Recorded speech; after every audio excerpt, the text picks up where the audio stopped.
Middle कह रहे हैं और ये लास्ट वाली उसको हम क्या कह रहे हैं, डिस्टल कह रहे हैं। इसलिए मैंने लिखा है प्रॉक्सिमल।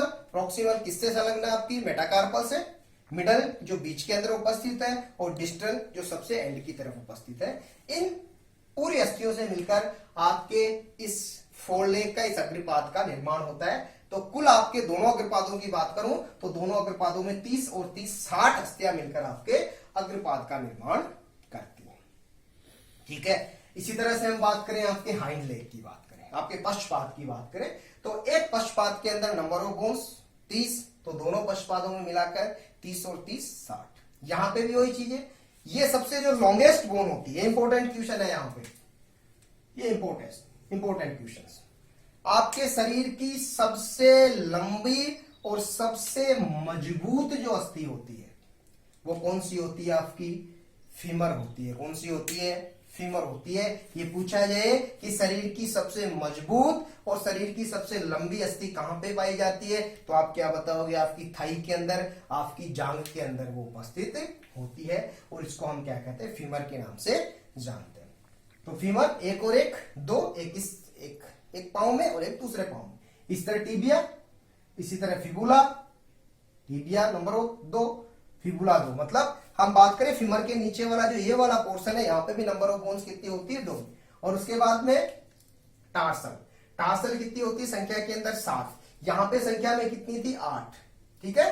तो यहां पर 2 क्या हो जाएंगी, कम हो जाएंगी। और ये टार्सल कौन कौन सी होती है, कैल्केनियस। ठीक है।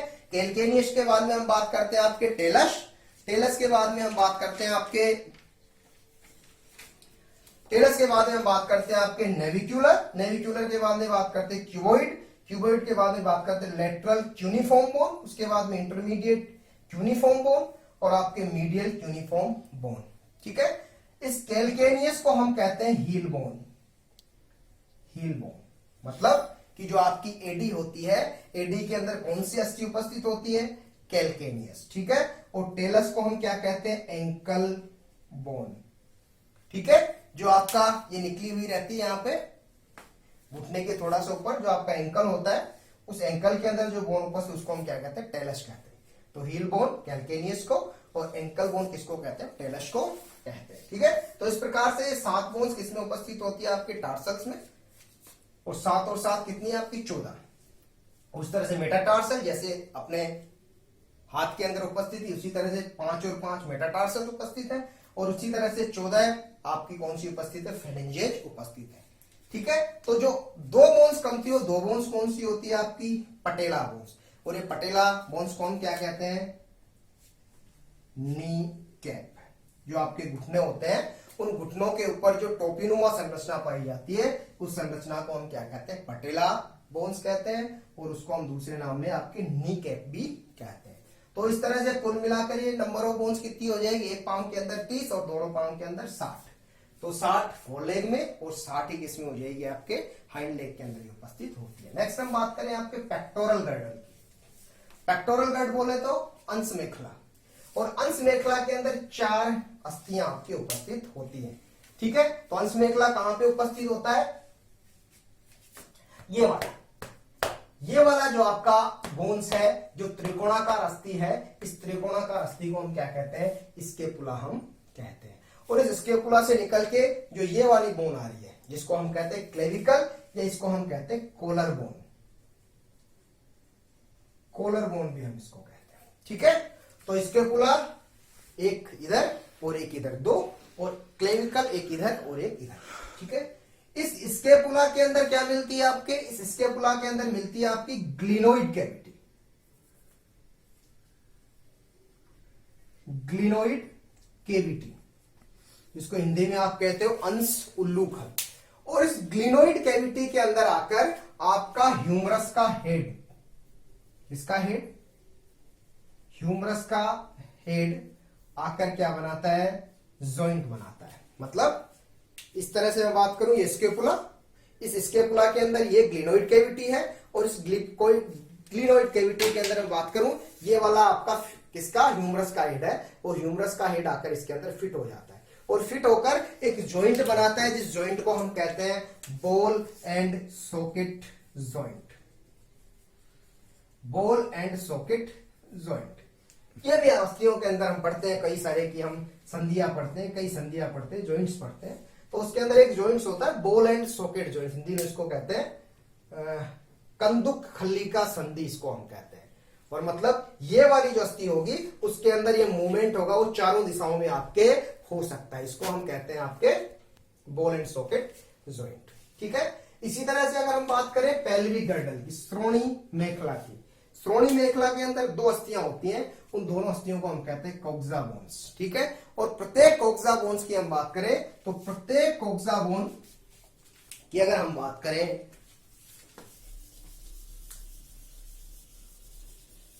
तो प्रत्येक जो कोक्सा बोन होता है वो 3 अस्थियों से मिलकर बना हुआ होता है, इलियम,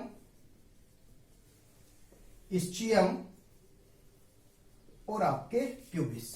इन 3 अस्थियां मिलकर एक क्या बनाती है, श्रोणी मेखला का आधा भाग बनाती है, जिसको हम कह रहे हैं कोक्सा बोन। ठीक है, और इस पेल्विक गर्डल में हम बात करें ये तीनों अस्थियां मिलकर एक केविटी का निर्माण करती है, एक खांच का निर्माण करती है, जिस खांच को हम कहते हैं एसिटाबुलम। क्या कहते हैं, एसिटाबुलम। और इस एसिटाबुलम में आकर किसका, फीमर का सिर आके क्या करता है, जॉइंट बनाता है, संधि बनाता है। और ये संधि भी कौन सी होती है आपकी, बॉल एंड सॉकेट जॉइंट।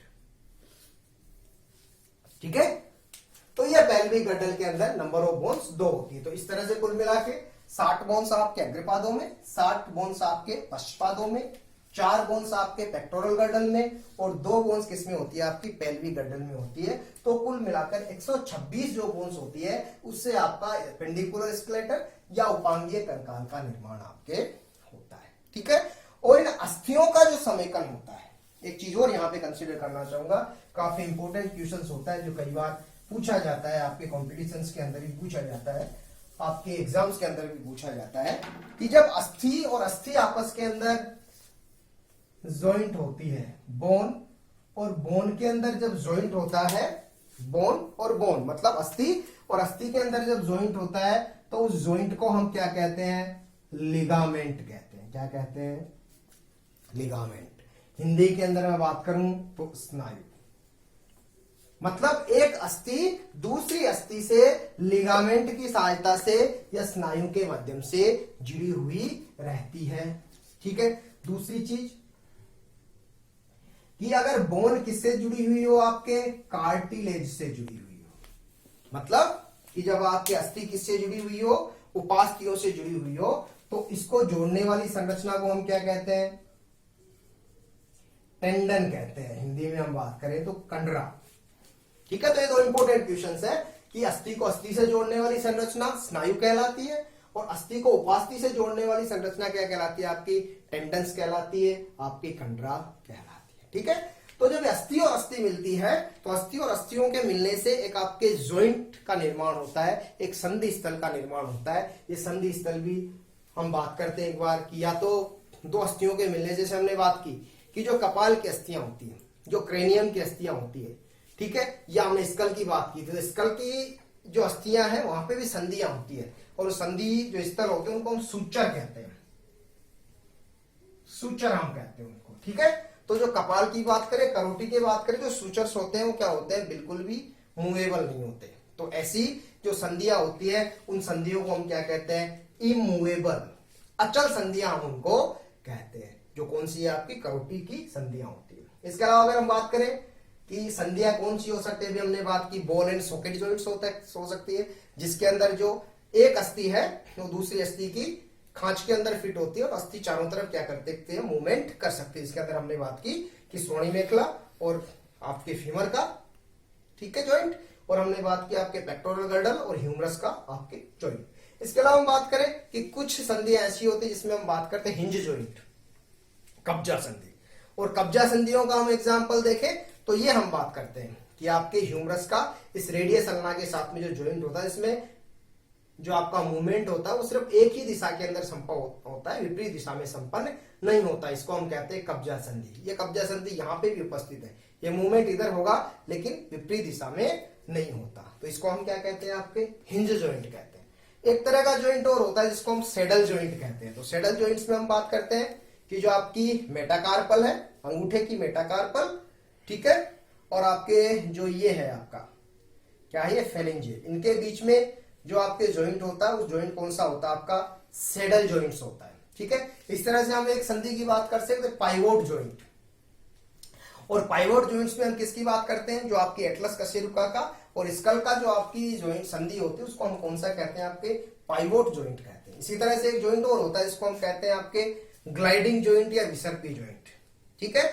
तो ग्लाइडिंग जो जॉइंट होता है वो आपकी फेलिंजियज अस्थियों के बीच में होता है, जिसके अंदर एक अस्थि दूसरी अस्थि के ऊपर विसर्पण करती है, फिसलती है। इसी तरह का आपका जो जॉइंट होता है वो रेडियस और अल्ना के बीच में भी होता है, जिसके अंदर एक अस्थि क्या होती है, स्थिर होती है, और दूसरी अस्थि उसके ऊपर क्या होती है, फिसलती है या विसर्पण करती है, ठीक है। तो ये क्या होते हैं, आपके जॉइंट्स होते हैं जो अस्थियों के बीच में आपके मिलते हैं, ठीक है। और अस्थियों के बीच में क्या होता है, इन अस्थियों के बीच में जैसे हम बात करते हैं कि जो हमारे दरवाजे होते हैं, लंबे समय तक उसके अंदर हम तेल या ग्रीस नहीं डालते तो उसके अंदर आवाज आने लग जाती है। तो उस आवाज से बचाने के लिए हम क्या करते हैं, उसके अंदर ऑयल डालते हैं, ग्रीस डालते हैं। इसी तरह हमारे अस्थियों के अंदर भी क्या होता है, साइनोवियल फ्लूइड होता है इन जॉइंट्स के बीच में।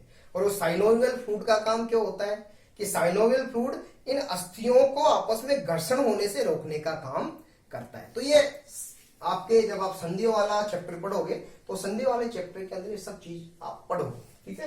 तो आज के लेक्चर में हमने ह्यूमन स्केलेटन सिस्टम के बारे में बात की थी। ये ह्यूमन स्केलेटन सिस्टम आपके कोर्स के अनुसार भी है और ये आपके कई बार कॉम्पिटिशन एग्जाम्स के अंदर भी पाया जाता है, ठीक है। तो ये हमने बात की थी आज, ये हमने ह्यूमन स्केलेटन सिस्टम की हमने आज बात की थी। ह्यूमन स्केलेटन सिस्टम में हमने एक तो ये एक्सिस की बात की, जिस एक्सिस के अंदर हमने अक्षीय कंकाल पढ़ा, और अक्षीय कंकाल में हमने बात की स्कल की बात की, हमने किसकी बात की, आपके वर्टिब्रल कॉलम की बात की। वर्टिब्रल कॉलम के अलावा हमने इन रिब्स की बात की, और रिब्स के अंदर ये देखो त्रिकोणाकार अस्थि है, ये देखो त्रिकोणाकार, ये जो मैंने ये रेड कलर की ये वाली बोन्स कौन सी है आपकी, ये वाली बोन्स है आपकी स्टर्नम बोन्स, ये वाली स्टर्नम बोन्स, ठीक है। तो ये करोटिड, ये आपके वर्टिब्रल कॉलम जो यहाँ कॉकिक्स तक उपस्थित है, ये वाला पूरा, ये आपका वक्ष और ये आपका स्टर्नम, ये मिलकर किसका निर्माण कर रहे हैं, आपके ये कर रहे हैं आपके अक्षीय कंकाल का निर्माण। ये जो रेड वाला पोर्शन है, ये वाला रेड वाला पोर्शन, ये अक्षीय कंकाल वाला है, ये वाला पूरा, ये यहां तक आपका ये रेड जो मैं कर रहा हूं, ये कौन सा है, आपका अक्षीय कंकाल है, ठीक है।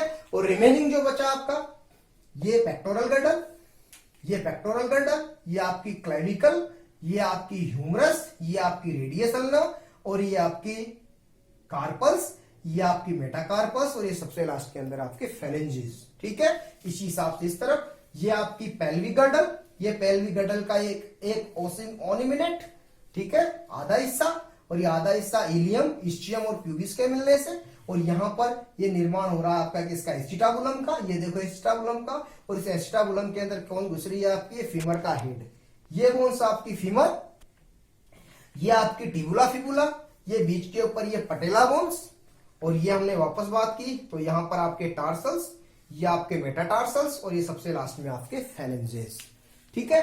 तो इन 206 अस्थियों के समेकन से हमारा पूरे कंकाल तंत्र का निर्माण होता है, और इस कंकाल तंत्र की सहायता से ही हम एक स्थान से दूसरे स्थान पर, या बैठे बैठे हमारे हाथ पांव की या हमारी गर्दन की पेशियों को या उनके अंगों को हम क्या करवा सकते हैं, मूवमेंट करवा सकते हैं। और इस कंकाल तंत्र की वजह से ही हमारे शरीर के जो आंतरिक कोमल अंग है उनको प्रोटेक्शन मिलती है, ठीक है। तो हमने लेक्चर के फर्स्ट में ये बात की थी। तो इस तरह से आपका पूरा का पूरा ह्यूमन स्केलेटन सिस्टम है। मैं एक लेक्चर में कोशिश करूंगा कि आपको प्रैक्टिकली ये सब बोन्स आपको दिखा सकते, अभी लॉकडाउन की वजह से पॉसिबल नहीं है। तो जब अपने पास में ये आपके बीएससी थर्ड ईयर में एक चैप्टर दे रखा है स्केलेटन सिस्टम ऑफ वर्टिब्रेट्स के अंदर, उसके अंदर हम अलग अलग एनिमल्स की हड्डियों का अध्ययन करेंगे, जिसके अंदर हम वेरेनस की बात करेंगे, फॉल्स की अस्थियों की हम बात करेंगे, ठीक है, रेबिट की अस्थियों की हम बात करेंगे, ठीक है। तो इस तरह से हम अलग अलग अस्थियों की वहां पर हम बात करेंगे, ठीक है। ओके, आज के लेक्चर के अंदर इतना ही। Thank you.